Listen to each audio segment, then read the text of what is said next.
Okay, so let's talk about this particular problem. We have an NMR spectrum and we have a mass spec. Let's see if we can figure out with just the NMR, okay? C5H10O3, can anybody tell me what the unsaturation number is? Well, if we have C5H10, oxygen doesn't affect the unsaturation number. If we had C5H12, it would be fully saturated. This tells us we have an unsaturation number of just 1. I wonder if that's right.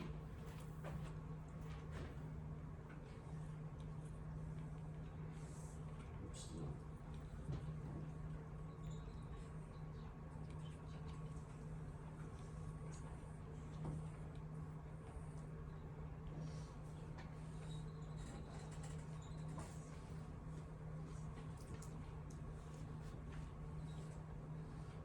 It is. Oh yeah, okay. I remember it now.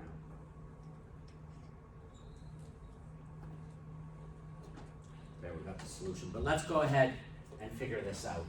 So we have a saturation number of, an unsaturation number of 1, means we have 1 double bond. We usually want to think of a carbon-oxygen double bond because we have a lot of oxygen, so it's probably a carbon-oxygen.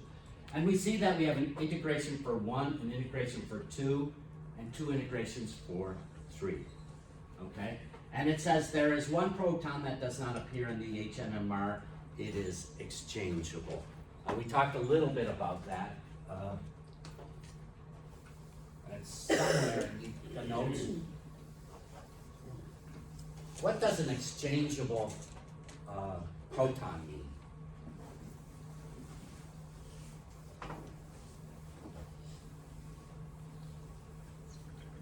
It means we probably have something that's acidic. It's easily exchanged. So we probably have an OH. So I'm just going to put in my fragments. Here's my pieces. And I'm always willing to erase these, but I see that I have a CH2, so I probably have a CH2.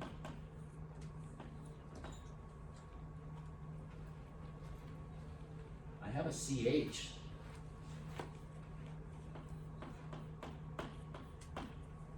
And then I have 2 CH3s, right?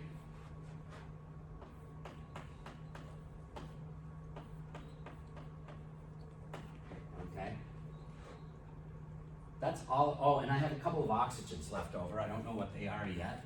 And I have 1, 2, 3, 4. Oh, I'm going to use one of my oxygens and assume I have this piece as well.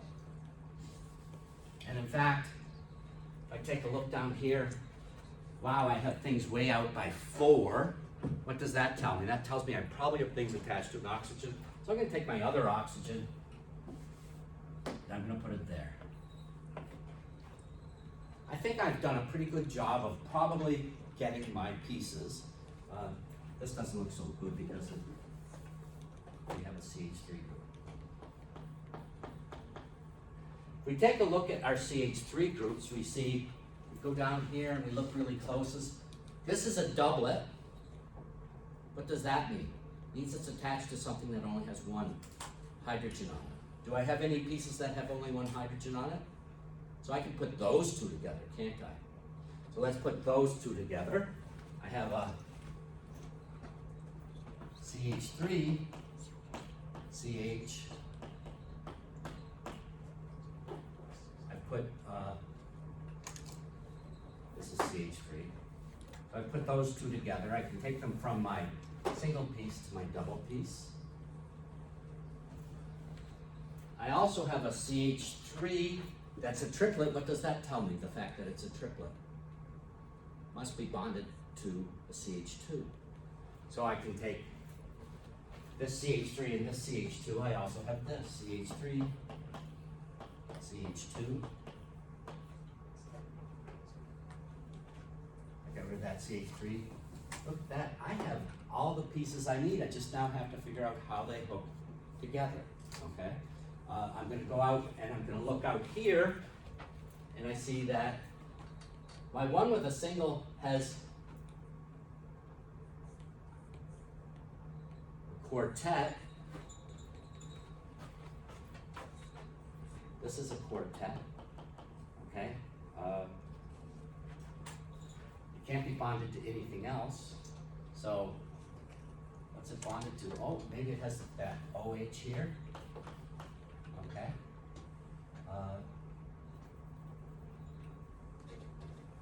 Oops. There we go. CH. Now we only have one, probably. And it's way out there, so it probably has an oxygen bonded to it. So I have my C, double bond O, O. Do I have, I don't have any singlets. Oh, I have two quartets there.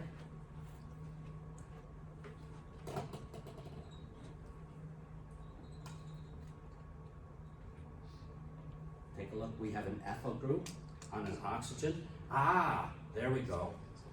We have our OH.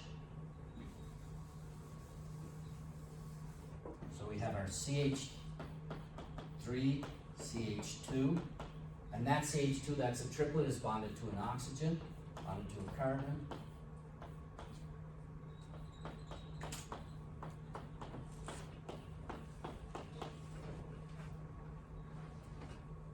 So now if we take a look, we can explain all of the splitting patterns. Here's our exchangeable OH that we don't see. That's the one that we didn't see. It's causing this CH to be way down by 4, and we see that, and it's only coupling with that. It's not coupling with this because it's exchangeable, and we have it under conditions so that it just doesn't see it. There we go. We put it together by making the pieces one by one. Let's just go down and take a look at the next one. Is this the one I had wrong? I had one wrong. Oh, I know. I'm gonna skip this one because I forget. Oh, actually we can count our H's. 1, 2, 3, 4, 5, 6, 7, 8, 9, 10, 11. 1, 2, 3, 4, 5, 6, 7, 8, 9, 10, 11, 12. So this should be C10H12. I sent an email out about that, and I haven't fixed it. I have to remember to fix it. So we have C10, H12, O. Oh, what's our unsaturation number? Wow, we could have as many as 22 for 10 carbons, but we only have 12, so our unsaturation number equals 5. Oh, look at this. We have things in the aromatic region. Not only do we have things in the aromatic region, we only have 4 there. So that tells us something. We have an aromatic group. Right away, I can take care of a lot of my compounds because I have an aromatic group. And it has 4 protons on it. What does the splitting pattern here tell us? We only have 2 signals, so we must have 2 sets of equivalent protons. There's a couple of ways that could happen. One is if we have a para-substituted compound, right? Because this and this is equivalent, no matter what we have on here, and this is equivalent, okay? The other way to have equivalence would be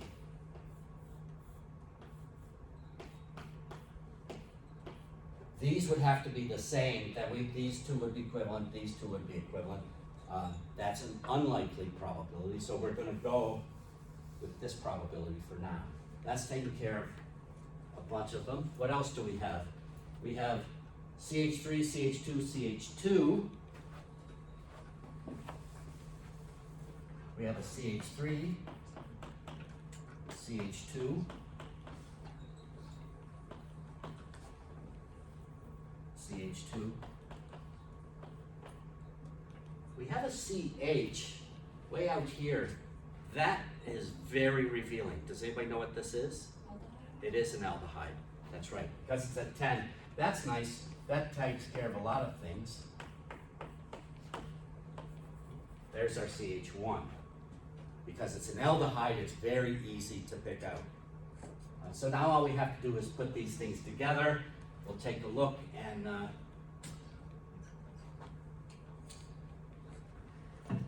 this is a triplet. That means it's bonded to a CH2. So we can take our CH3 and one of our CH2s.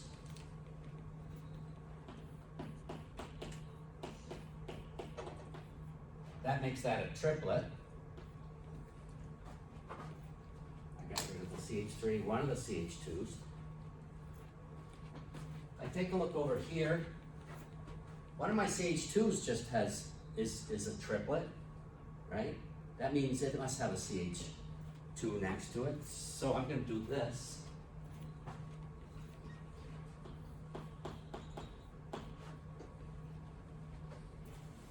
There we go.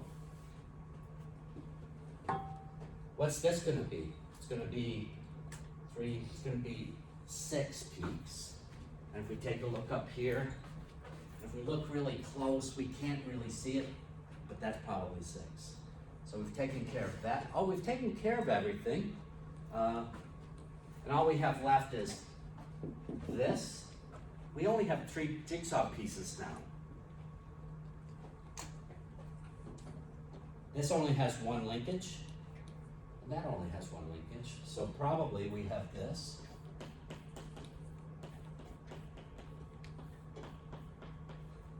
And this. Okay? So we did it by not getting too complicated and just sequentially putting things together. Let's go down at the mass spec. Oh, the answer's there actually. Oh, there we go. Now all we have, oh, I know what's wrong. This actual mass spec was for 1 more carbon chain. That's why I got it wrong. It's the butyl group on the mass spec. So that was not quite correct. Okay.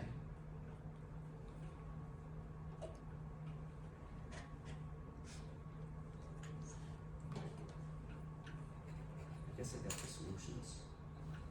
Okay, so we have them. We have the solutions right there. But this one, notice now we got a bunch of stuff out here that integrates for. Oh, what's going on?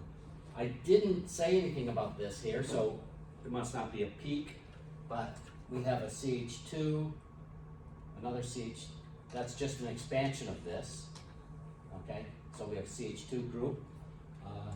Oh, we have a 6, and it's a doublet. And we have a peak down here that has a lot, okay? Look at that. And then we have something way out here that's also a doublet. So this one's not so hard either. We have, as soon as we see this, we want to think about an isopropyl group.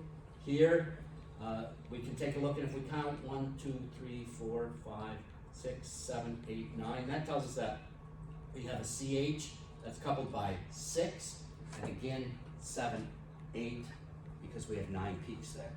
That tells us we have an isopropyl group with a CH2 bonded to it. So this one also is not too hard. And this one's way out here, which is what we would expect because it's next to the oxygen. Okay, and then out here, we have 2, 3, 4, 5. We're not going to worry the fact that there's actually kind of 3 signals out there. We don't have to delineate that. We're just asked for the structure. If we're in advanced courses on structure determination, I might ask you to assign these, but we're not going to now. It's just too much to look at right now. But we have a 5-membered aromatic ring because we have something in the aromatic ring and it integrates for 5 protons, so we know we have that aromatic ring. Okay, and that's what I mean when I say don't make the structure determination more complicated than you need to be. Start by making all of your groups and then seeing if you can start clicking them together. So I typically start by just looking at the integrations, Then once I have all my CH3s, CH2s, and CHs, I see, can I clip them together? If I have a CH3 that's a triplet, I know it's bonded to a CH2. If I have a, then if I have a simple CH2 that's just a quartet, probably there's something that's blocking it from, it's an ethyl group that's isolated. If I have a ethyl group that has another CH2 bonded to it, that CH2 is going to have a lot of coupling on it, like this case here, okay?